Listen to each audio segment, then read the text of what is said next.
नमस्कार दोस्तों, मैं सूरजपाल सिंह राठौड़ एसपी क्लासेस हिंदी में आपका हार्दिक स्वागत करता हूं। पिछले वीडियो में हमने पढ़ा था सामान्य हिंदी एवं साहित्यिक हिंदी व्याकरण में क्या क्या टॉपिक होते हैं। शायद ही ऐसा कोई टॉपिक रहा हो जिसका परिचय मैंने उस वीडियो में न करवाया हो। लगभग सभी टॉपिक्स उसमें आ गए थे। अब उन टॉपिक्स के आधार पर हम एक एक का विस्तृत अध्ययन करेंगे। तो सबसे पहले हम स्टार्ट करते हैं संज्ञा का।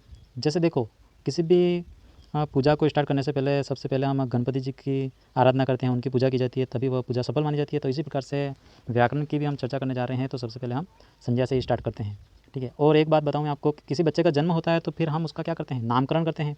तो किसी का नामकरण हो गया मतलब कि वह संज्ञा में सम्मिलित हो गया। तो मैंने देखो पहला ये पॉइंट लिखा है कि संज्ञा का पर्याय क्या होता है, नाम।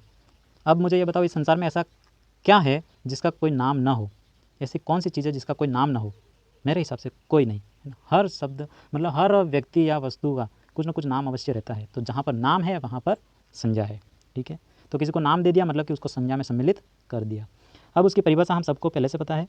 किसी प्राणी, वस्तु, स्थान या भाव के नाम को बोध कराने वाले शब्द को संज्ञा कहते हैं। अब संज्ञा शब्द जो बना है सम प्लस ज्ञा, है ना। अब ज्ञा ज्ञा है ना, ज्ञा कहते हैं हम जैसे, लेकिन यह जो ज्ञ है मैं आपको यहाँ पे शॉर्ट में पहले मैंने बता दिया है, लेकिन अभी शॉर्टकट ज्ञ जो बना है ज आधा प्लस इ, है ना। तो इसलिए मैं इसको उच्चारित कर रहा हूँ ज्य, है ना। आप कंफ्यूज ना हो। जैसे आप ज्ञ कह रहे हैं तो आप उसी के आधार पर समझ सकते हैं। मैं यहाँ पर ज्य शब्द प्रयोग कर रहा हूँ। तो संज्ञा सम प्लस ज्ञ। सम का मतलब होता है सम्यक और ज्ञ का मतलब होता है ज्ञान कराने वाला, मतलब कि सम्यक ज्ञान कराने वाला, सम्यक ज्ञान कराने वाला। अब देखो मैंने एक वाक्य लिखा है, मोहन का भाई जयपुर में पढ़ता है। मोहन, भाई, जयपुर, इन सभी शब्दों में कोई न कोई संज्ञा का प्रयोग किया गया है, ठीक है। मोहन व्यक्तिवाचक, भाई जातिवाचक, जयपुर व्यक्तिवाचक, ठीक है। अब आगे उदाहरण में आपके लिखे हैं राधा, मोर, फल, उदयपुर, इंसान। इन सभी शब्दों में क्या है, संज्ञा शब्द है। तो कौन सी संज्ञा है, कितने प्रकार होते हैं, चलिए आगे पढ़ते हैं। आपको पता होगा कि संज्ञा के भेद कितने होते हैं। 3 भेद होते हैं, व्यक्तिवाचक, जातिवाचक तथा भाववाचक। व्यक्तिवाचक देखो मैंने इसमें लिखा है पहला पॉइंट एक, मतलब कि जब हम किसी शब्द को पढ़ते हैं और हमारी नज़र किसी एक व्यक्ति विशेष पर जा रही है ना। जैसे मैंने कहा लड़का इधर आ, तो बहुत सारे लड़के खड़े हैं, सारे लड़के कन्फ्यूज़ हो जाएंगे कौन सा लड़का यहाँ पर आएगा। लेकिन मैं जब किसी लड़के को पहचानता हूँ, देखो इसमें यह भी है कि आप किसी व्यक्ति को पहले से पहचानते हैं तब वह व्यक्तिवाचक है ना।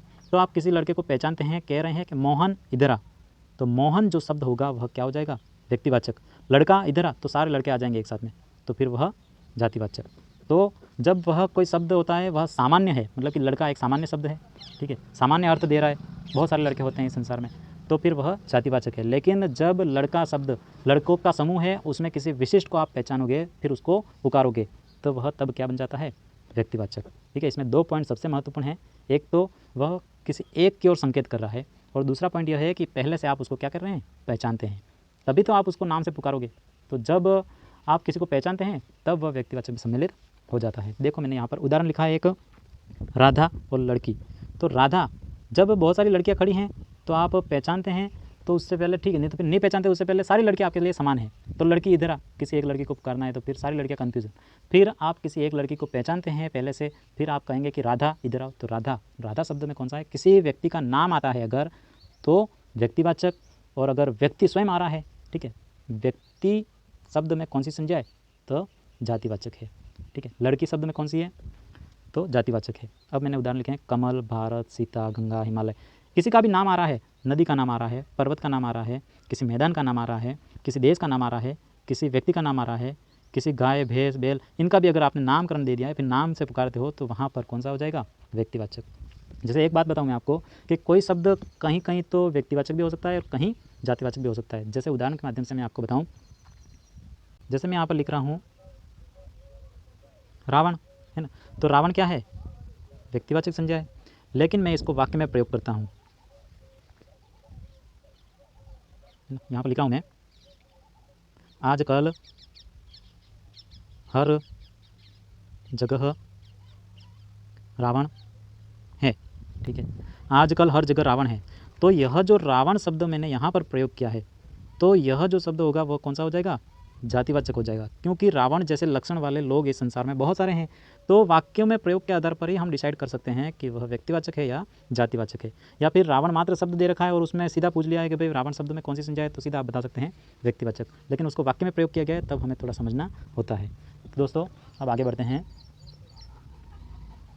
व्यक्तिवाचक के बाद में हम देखें तो जातिवाचक। जातिवाचक में जब आप किसी शब्द को पढ़ते हैं तो उस शब्द का जो अर्थ होता है वह हमारा जो विचार है किसी अनेक पर जा रहा है, किसी एक पर विचार स्थायी न रह करके अनेक। जैसे हम कहते हैं कि इंसान है ना, इंसान तो एक जातिवाचक हो गया शब्द, ठीक है। अब किसी का नाम ले लेते हैं तब वह व्यक्तिवाचक हो जाएगा। अब नदी शब्द जातिवाचक है, लेकिन नदियों के नाम जो आएंगे किसी विशिष्ट का तो फिर वह व्यक्तिवाचक। जब वह कोई शब्द सामान्य बना रहता है तब वह जातिवाचक होता है, जब कोई शब्द विशिष्ट बन जाता है, उसका नामकरण कर दिया जाता है अलग से, तो वह व्यक्तिवाचक हो जाता है। तो इसमें देखो हमेशा एक की ओर हमारी नज़र रहती है। व्यक्तिवाचक संज्ञा में एक की ओर नज़र रहती है, लेकिन जातिवाचक में अनेक की ओर हमारी दृष्टि जाती है। अगर किसी एक पर टिक नहीं पाती है हमारी नज़र तो फिर वह जातिवाचक बन जाएगा।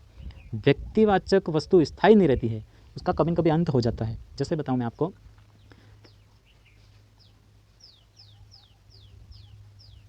पुरुष है ना, तो पुरुष तो कभी समाप्त नहीं होंगे। एक पुरुष मरेगा तो दूसरे पुरुष होंगे, लेकिन पुरुष तो रहेगा, पुरुष हमेशा अमर रहते हैं। तो जातिवाचक संज्ञा जो होते हैं वो हमेशा स्थायी रहते हैं। लेकिन पुरुष का कोई नाम दूँ अगर मैं, मोहन, सुरेश, विनेश, तो उनका कभी न कभी अंत अवश्य होगा। तो व्यक्तिवाचक जो शब्द के उदाहरण होते हैं वे कभी न कभी अंत हो जाएगा उनका, वे अमर नहीं रहते हैं। लेकिन जातिवाचक संज्ञा के उदाहरण जो होते हैं वे हमेशा रहते हैं। और जातिवाचक वस्तु स्थायी रहती है। जैसे देश हमेशा रहेगा, जैसे देश है ना, किसी एक देश का दूसरे देश में सम्मेलन हो जाता है या फिर उसको मिला लिया जाता है तो फिर एक देश समाप्त हो सकता है, लेकिन इस संसार में सारे देश समाप्त थोड़ी हो रहे हैं, देश तो रहेगा, देश शब्द हमेशा रहेगा, ठीक है। नदी, जैसे मैं आपको उदाहरण बताऊं कि आपने सरस्वती का नाम सुना होगा, तो सरस्वती व्यक्तिवाचक है, तो व्यक्तिवाचक संज्ञा के उदाहरण जो हैं वो समाप्त हो सकते हैं। सरस्वती लुप्त हो गई है, लेकिन नदी एक जाति विशेष है, वह तो हमेशा रहेगी, है ना। लड़का, इंसान, तो यह शब्द किसके हैं, जातिवाचक है। अब मैं आपको बताऊं भाववाचक।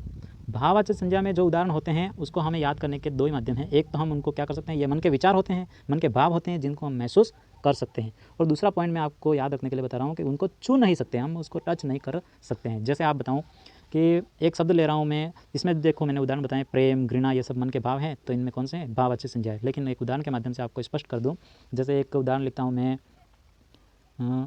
मानव, ठीक है। मानव शब्द में कौन सी संज्ञा है, मानव किसी जाति के लिए है तो जातिवाचक, किसी का नाम है तो व्यक्तिवाचक।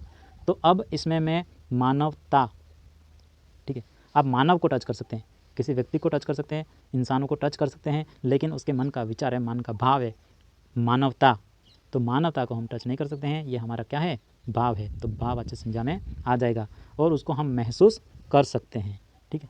तो किसी एक की ओर हमारी नज़र जा रही है तो व्यक्तिवाचक, हमारी दृष्टि उस शब्द को पढ़ते ही अनेकों पर जा रही है तो जातिवाचक, और जब शब्द को पढ़ते हैं तो उसको हम महसूस कर सकते हैं, छू नहीं सकते हैं, तो वह कौन सा हो जाएगा, भाववाचक हो जाएगा। इस प्रकार से शॉर्ट में आप तीनों संज्ञाओं को याद कर सकते हैं।